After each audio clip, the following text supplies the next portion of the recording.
What happened was, as you said, he was a youth.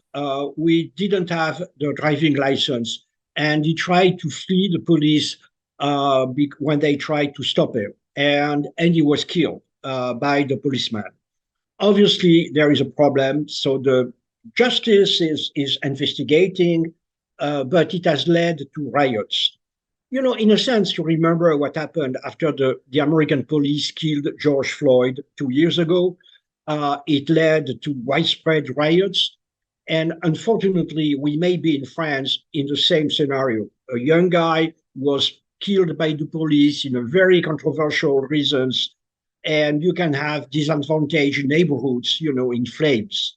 So we had 2 days of riots, and the government is doing its best to stop it.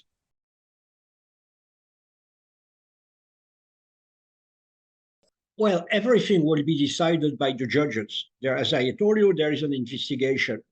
But in this, usually, as like in any country, the government is supporting the police. That's the traditional reaction. But in these circumstances, it's so shocking. Really, basically, yes, the guy was doing something illegal, but he was 17 years old. He was fleeing, so he didn't deserve to be killed by the policeman. He was not threatening anybody.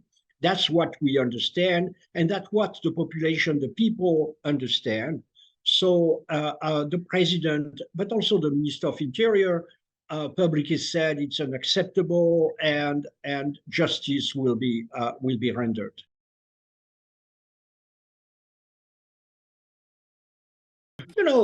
Again, let's put the things in perspective.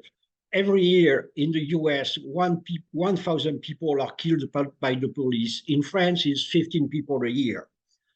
It's 15 too much, really, but it's still it's quite a marginal phenomenon. And you're right, it's also like, unfortunately, like in any country, that's the disadvantaged people who are killed. And in France, the disadvantaged people are migrants or immigrants or sons of immigrants. So again, it's very important that the investigation is conducted and that justice is given. But for the moment, the first priority is to try to stop the riots. Yes, I understand the question. Two things. First, I think France is well known for its haute cuisine and for rioting. We are a rioting country where people go to the streets very easily, demonstrate, and so from time to time riot. We have a long history of this type of demonstrations, unfortunately. Second point, more seriously, I think all Western democracies are facing the same challenge, what we call populism. A substantial number of the French, of the Americans, of the British are, in a sense, are considering that the system is twisted at their expense, and they want to toss the table. So I think that, again, Western democracies are facing a political crisis because basically 35% of their population doesn't trust anymore the system. And unfortunately, France is neither better nor worse than other countries.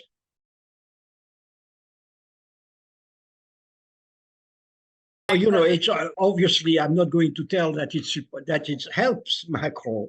Macron is facing a lot of challenges, economic, political, social, really, and of course it's for him.